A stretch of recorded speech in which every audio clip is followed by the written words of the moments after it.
여러분의 말 못할 법률 고민들 속 시원히 풀어드립니다. 친절한 생활 법률, 오늘은 임방글 변호사와 함께합니다. 안녕하세요. 안녕하세요. 예, 자 오랜만에 굉장히 또 재미있는 사례를 갖고 오셨다고 하는데 기대가 됩니다. 한번 보시죠. 다음 주가 출산 예정일이라 입실 예약 확인 좀 하려고요. 죄송합니다, 고객님. 다음 주는 공실이 없어서 다른 날로 예약 도와드릴게요. 예약금 내면서 날짜 지정까지 다 해놨는데 이제 와서 그게 무슨 소리예요? 그러니까 일찍 전화를 주셨어야죠. 지금은 다른 날짜로밖에 예약 못 도와드려요. 그냥 다른 조리원 알아볼 테니까 예약금 환불해주세요. 고객님이 일방적으로 계약 해지하시는 거잖아요. 계약금 못 돌려드립니다.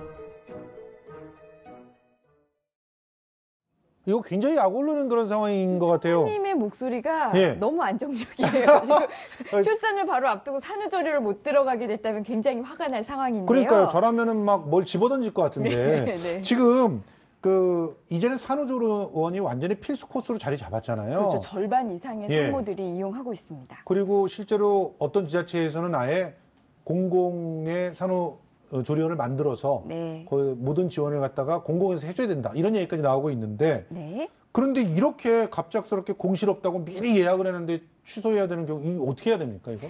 지금 산후조리원 쪽에서 공실이 없다라고 이야기를 했거든요. 자, 이걸 산후조리원의 잘못으로 볼 수 있을까요, 없을까요? 왜냐하면 공정거래에서 마련하고 있는 이 산후조리원 표준약관 8조에 보면 사업자의 잘못으로 이용할 수 없을 경우에는 계약금 돌려주는 거에다가 플러스 계약금만큼을 다시 위약금으로 더 줘야 된다. 이제 이렇게 규정을 하고 있거든요. 자, 공실이 없다라고 하는 거. 그리고 지금 이 전화통화에서는 산후조리원 쪽에서 다른 날 언제든지 오세요. 이거거든요. 다른 날로 잡아드리겠다 이거예요. 다른 날 불가능하잖아요. 애는 그때 낳는데. 맞습니다. 지금 산후조리원 쪽에서는 이제 공실이 없다 이 부분을 이야기하고 있는데요. 원래 출산이라는 게 내가 그 예정된 그 날에 낳는 정말 그 아이를 출산하는 산모는 그렇게 많지 않아요. 좀 더 일찍 낳는 분도 계시고 늦게 낳는 분도 계시고 사정에 따라 굉장히 가변적이거든요. 출산일은 이거는 누구나 다 아는 사실이니 산후조리원은 당연히 여유 공실을 갖고 있어야죠. 그런데 그렇게 하지 못한 것이니까 산후조리원의 이제 규칙 사유를 봐야 되고요. 지금 아까 그 영상에서 나온 산모는 계약금도 당연히 받아야 되고 계약금만큼의 비용을 또다시 이제 위약금으로 받아야 됩니다. 그런데 이런 분이 있어요. 처음에는 마음이 급해서 일단 산후조리원을 잡아놨어요. 그리고 또 남자들이 산후조리원을 계약하는 경우들이 가끔 있잖아요. 그러면 이 사람들이 좀 섬세하게 안 보거든요. 그래서 딱 이제 아내가 가봤는데, 야, 뭐 사진하고 너무 다르고. 그래서 결국은 나는 내가 마음에 드는 곳으로 가야 되겠다. 예약 취소해달라. 남편한테 구박을 하면서. 그렇게 하면 계약금 돌려받을 수 있습니까? 언제 해지하느냐에 따라 달라요. 항상 그렇죠. 산후조리원은요. 굉장히 그 직전에 예약하시는 분보다 한참 전에 예약을 하시는 분들이 많아요. 좀 왜냐면 싸게 하죠, 그러면. 저렴도 하고요. 또 인기 있는 산후조리원 또 금방 마감이 되기도 하거든요. 맞아요. 그래서 몇 개월 전에 항상 예약을 하시는데요. 언제 취소하느냐에 따라서 계약금을 전부 다 받아줄 수도 있고 아니면 일부 위약금을 내야 되는 경우도 있습니다. 31일 이전까지만 해지를 하시면 계약금 전부 받으시는데요. 9일 전부터 해약을 하시면은 해지를 하시면은 계약금 전액을 환급받지 못해요. 그 사이의 기간은 각각 30% 환급, 60%만 환급 받으실 수 있습니다. 근데 제가 어떤 일을 겪었냐면 아이를 낳았는데 아이가 이제 뭔가 좀 이상이 있다는 거예요. 낳았는데 좀 그 중환자실에 들어가야 될 일이 있었어요. 그때 뭐 간 수치가 높았다든가 뭐 하여튼 그런 게 있었어요. 황달 수치가 높아서. 그런데 이러면 산후조리원에 엄마 혼자 방치되고 그러잖아요. 제대로 혜택도 받지 못하고 애가 또 받아야 될 것들을 못 받는 그런 상황이 벌어지는데 이럴 때 일부라도 돌려받을 수 있는 방법 없나요? 지금 말씀하신 부분을 조금 더 이제 일반화시켜서 이야기를 하면요. 아까 우리가 방금 본 사례, 방금 물어보신 사례에서는 우리가 방금 앞에 한 사례에서는 내가 그냥 이거 산후조리원 이용하기 싫어 그냥 단순 변심의 경우고요.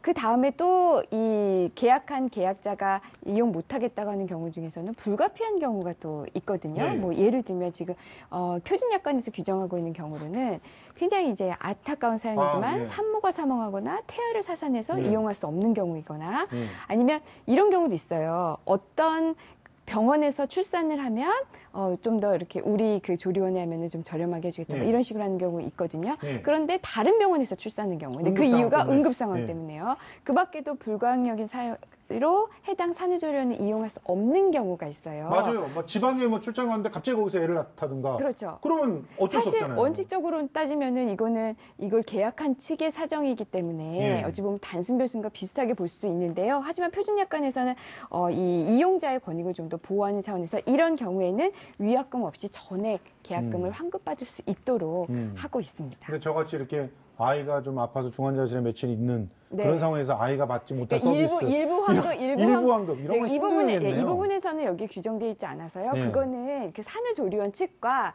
이야기를 해보시는 게 좋습니다. 얘기를 할 엄두를 못 내가지고 당시에. 그러셨어요. 근데 지금까지도 이제 아내가 얘기를 하고 있습니다. 입실 후에 사정이 생겨가지고요 일찍 나오는 경우도 있잖아요.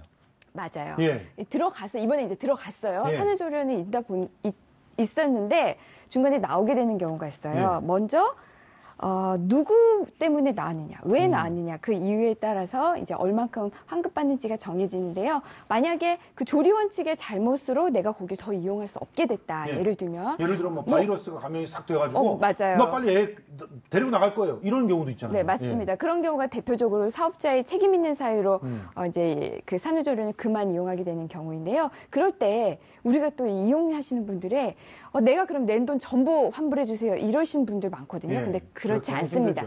내가 이용한 만큼의 비용은 빼야 되고요. 거기에다가 그 총 이용 금액, 총 전체 그 계약금, 총 전체 이용 금액이 있어요. 그 이용 금액의 10%를 배상을 해야 합니다. 근데 그 반대의 경우? 반대의 경우에는요. 반대의 경우도 마찬가지로 이용한 금액 부분을 빼고요. 또 총 이용 금액의 10%의 그 잔액을 환급받게 됩니다. 그렇군요. 최근에 아까도 말씀드렸지만 조리원에서 집단 감염 사태가 벌어진다거나 이런 경우들이 있단 말이에요. 그러면 보상을 요구할 수 있지 않습니까? 네, 경우에 따라서 할 수 있습니다. 우선 산후조리원은 병원이 아니에요. 그래서 치료를 한 의무는 없지만 최소한 그 감염이나 질병을 예방하기 위해서 적절한 조치를 취해야 할 의무는 있습니다. 그래서요, 예를 들어 산후조리원에서 근무하는 직원이 감기에 걸린 거예요. 그렇게 감기에 걸린 직원이 아이를 보면 절대 안 되겠죠. 안 되죠. 그런데도 아이를 봐서 그 아이에게 감기를 옮겼다라고 한다면은 여기에 대해서는 채무불이행 책임으로 손해배상을 책임을 져야 합니다. 근데 큰 돈은 못 받겠죠? 그렇죠. 이자료 정도 받을 수 있습니다. 알겠습니다. 그리고 이 부모와 면회 시간이라든가 외부 사람은 아예 엄금 이런 규정을 두고 있는데 근데 산후조리원 직원이 산모가 원하지도 않았는데 막 입원실에 들어오거나 이런 경우들도 있다고 그러더라고요. 네, 산후조리원은 이제 다양한 분쟁들이 나오고 있는데요. 최근에 이제 좀 주목할 만한 대법원 판례가 나왔는데 뭐냐면 이 산후조리원을 가보시면은 이제 다 각각의 방에 그 산모들이 들어가 있고요. 산모들에게 식사도 제공해야 되고 청소도 해줘야 되고 거기 신생아가 있을 경우에 신생아도 같이 관리해줘야 되기 때문에 산후조리원 직원들이 왔다 갔다 많이 하기는 해요. 그런데 이 산모의 허락 없이 들어간 그 경우에는 방실 침입죄가 된다. 이런 대법원 판례가 나왔습니다. 따라서 허락 없이는 함부로 들어가면 안 되는 그런 판례가 나왔습니다. 마지막으로 한마디로 말해서 그럼 오늘의 그 한 줄 법률로 이 사례를 정리하면 어떻게 될까요? 산후조리원 이용이 굉장히 많아지고 있는데요. 산후조리원 이용하시기 전에 단순히 계약하지 마시고 거기에 약관들이 있어요. 제가 말씀드린 아까 표준 약관들을 보통의 산후조리원들이 많이 사용하거든요. 근데 그 표준 약관과 다른 특약도 가능합니다. 근데 그 특약을 할 때는 반드시 이 약관과 다르다는 점을 설명을 받으셔야 돼요. 나중에 그런 설명을 받은 적이 없는데 그거와 관련된 분쟁이 있을 경우에는 그 부분을 따지실 수 있습니다. 일단은 소비자가 꼼꼼히 먼저 알아보는 게 가장 제가 항상 중요하다. 이런 얘기할 때마다요. 계약 시 반드시 약관 계약서 꼼꼼하게 보셔야 합니다. 알겠습니다. 오늘 임방글 변호사와 함께했습니다. 고맙습니다. 감사합니다.